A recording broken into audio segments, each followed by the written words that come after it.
So have you ever been somewhere and you feel this it's a God-ordained moment, like you're not there just for no reason? I heard Jimmy speaking with Kirk Lane, and Jimmy was talking about what God had done in his life, his experience, his work in the recovery housing, and then peer support. And as I sat there, I thought, there's something here. You know, I've got to meet Jimmy. And what I was really thinking is that my son Parker, who was struggling with addiction at the time, would actually be able to meet him. It's the love. It's not about the red and black, the profit margin with Next Step. They have love for each other. They all support each other. They hold each other accountable. I think that's the biggest difference is just the love that they feel for each other. This is more than just a program, man. This program, he loves us here. It's different. You know, he's always hanging out with us. We're always doing stuff. We are a 40-bed transitional recovery residence. We provide a safe, stable atmosphere for men to learn how to live without using substances. The guys here, like, we love each other.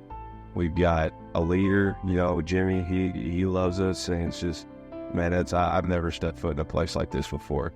I wanted to find a place to go, so I didn't go back to being homeless or you know, couch surfing.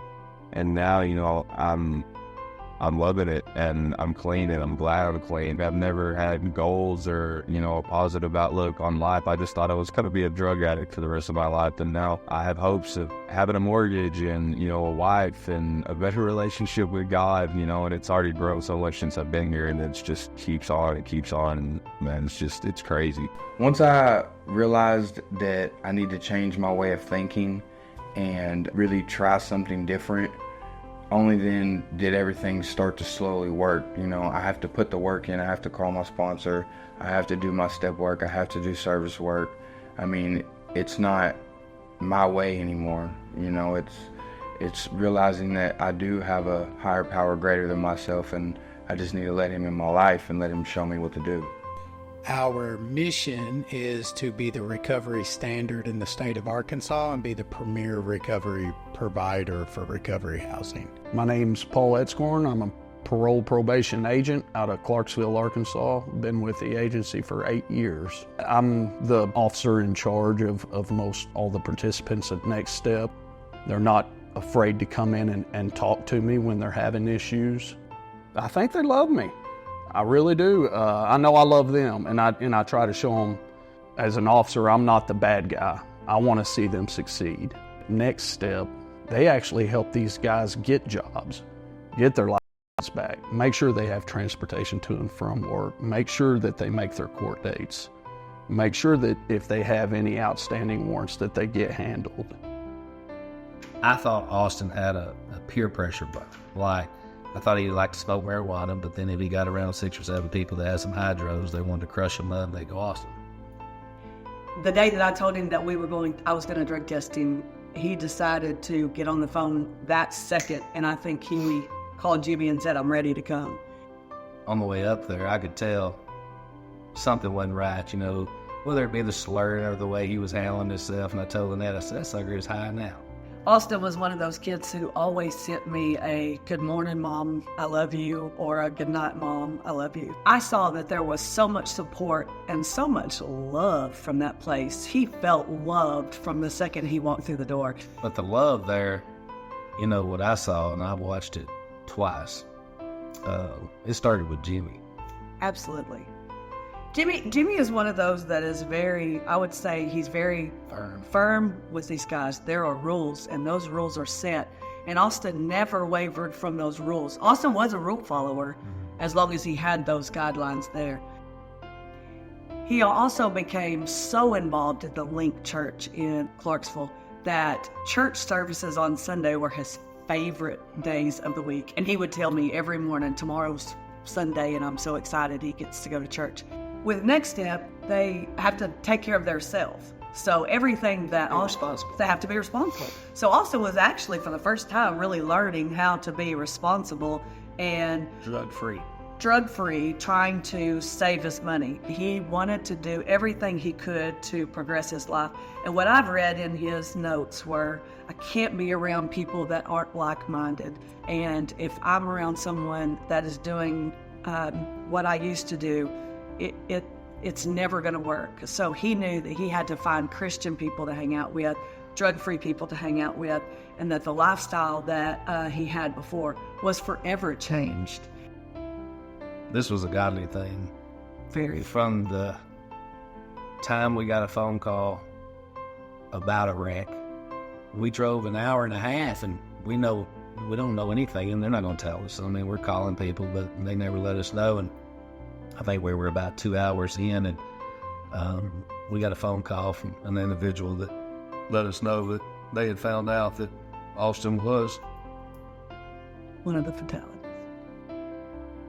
Him and Nick, I believe, had just kind of started a little Bible study there at the house. I think they were going to try to get the guys together and start a little Bible study. And it was my understanding that the night before he passed away, that he had told that group that if I die tomorrow for the first time in my life, I know where I'm going to live, where I will spend eternity. And that was something that gave me a lot of peace. Didn't make it any easier, but it did give me some peace to know that, I had a friend of mine say that God picks them when they're ripe, and that's exactly what happened. I just want to say thank you to Next Step for allowing me to have a wonderful relationship with my son in the end, and for taking such good care of him, for being that hope that these guys can come together and they can be like-minded and they can have fun without drugs. What Jimmy does over there is he has fun with those guys. What I was really thinking is that my son Parker would have this wonderful journey like Jimmy and be able to help others with their addiction. But what happened is my son didn't make it. Addiction took his life in 2018, and he was only 20 years old. And at that moment, I said, God, okay, this is what I'm faced with. Now help me to use his story and to save lives and make a difference with my story and Parker's journey and now his loss.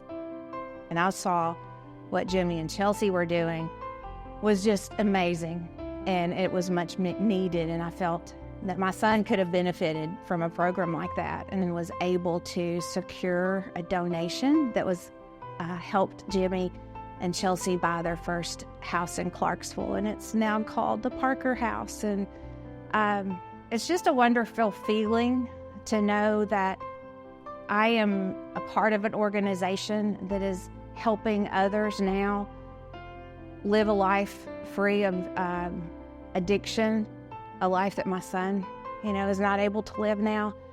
And I've been able to meet some of the men that have gone through Next Step Recovery Housing and follow their journey and just see what Next Step has been able to offer them.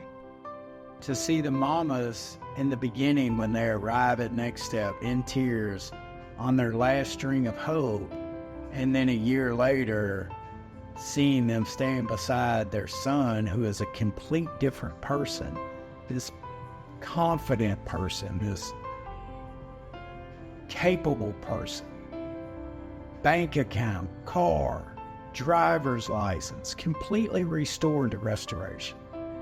Complete restoration. It's pretty phenomenal. Very few words can describe what we see. And that's what we do.